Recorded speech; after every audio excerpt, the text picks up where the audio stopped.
Информационная служба Осетия ТВ. Главные темы выпуска. Государственная премия в области средств массовой информации. Сегодня лучшей работы североосетинских СМИ удостоены денежных поощрений. Журналистов лично наградил глава Северной Осетии Теймураз Мансуров.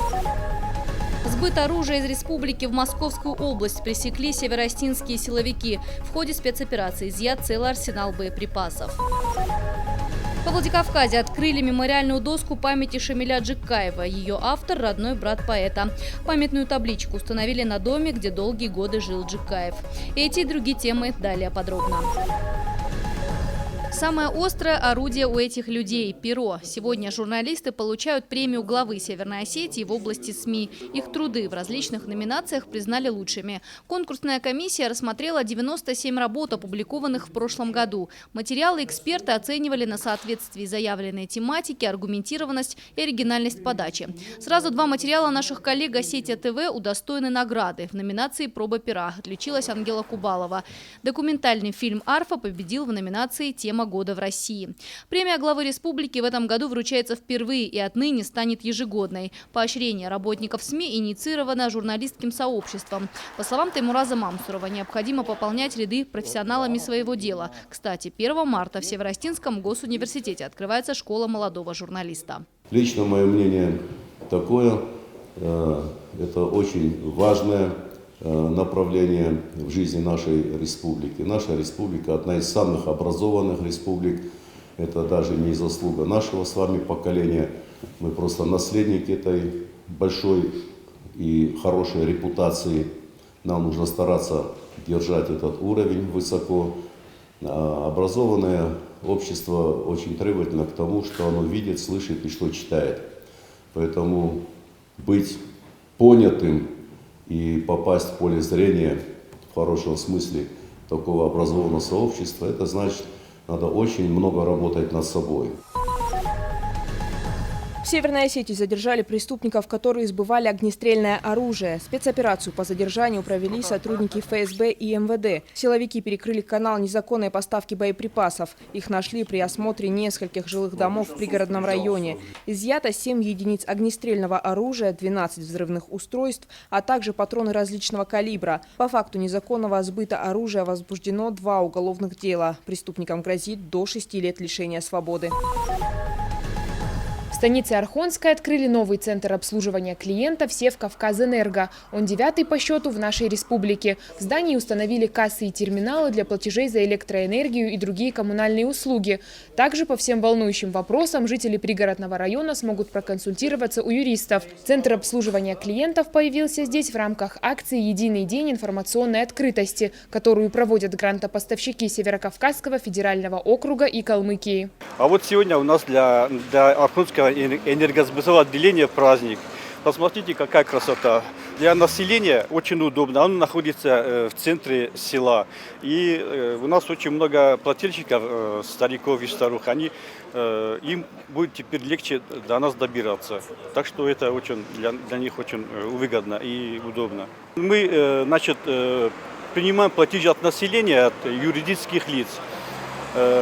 Мы еще хотим, чтобы к нам еще приходили платить за газ, за воду, потому что это очень удобно будет для населения. Завещание одной из самых ярких представительниц медийной элиты Фатимы Салказановой исполнили 24 февраля. Ее прах перевезли из Франции в Россию. Она скончалась в Париже после продолжительной болезни. Последняя воля Фатимы Салказановой – быть похороненной в могиле рядом с матерью.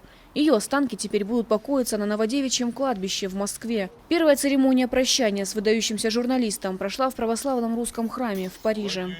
В Москве на похороны Фатимы Салказановой пришли около 100 человек. Это родственники, друзья детства, коллеги-журналисты. Приехал ее сын Александр Андре Пелуа. Все траурные расходы взял на себя сенатор Александр Татаонов. Еще при жизни Фатима Салказанова попросила члена Комитета Совета Федерации позаботиться об исполнении ее последней воли. Фатима Дзываева, Савелий Зангиев, Осетия ТВ.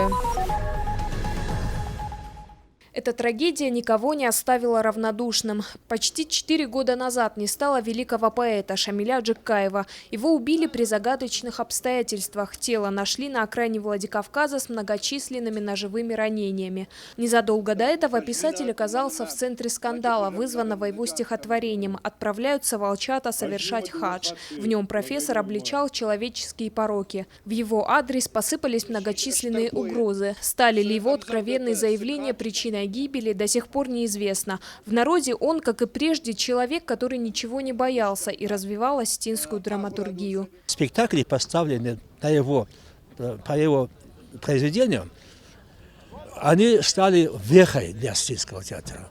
А артисты, в них играя, становились выше. Это большой, огромного таланта был человек. В 75-ю годовщину рождения поэта во Владикавказе открыли мемориальную доску. Ее автор – родной брат Шамиля Джиккаева, художник Мурат Джиккаев. Памятную табличку установили на доме, где долгие годы жил великий поэт. Сегодня здесь собрались родные и друзья. Мы чувствуем себя как-то легче, нам проще вот эту утрату как-то в себе носить. И выражаю большое, как говорится, большую благодарность всем, кто сегодня изъявил желание сюда прийти. 40 лет своей жизни Шамиль Джиккаев посвятил преподавательской деятельности. Писатель впервые перевел на остинский язык произведения мировой классики. Он автор 6 поэтических сборников и 3 пьес, научно-критических статей, в которых разработаны актуальные проблемы истории и поэтики остинской литературы. Друзья считают, с Шамиля Джиккаева началась новая эпоха остинской драматургии. Тамила Хамицаева, Тимур Мазаев, Евгений Маркин, Осетия ТВ.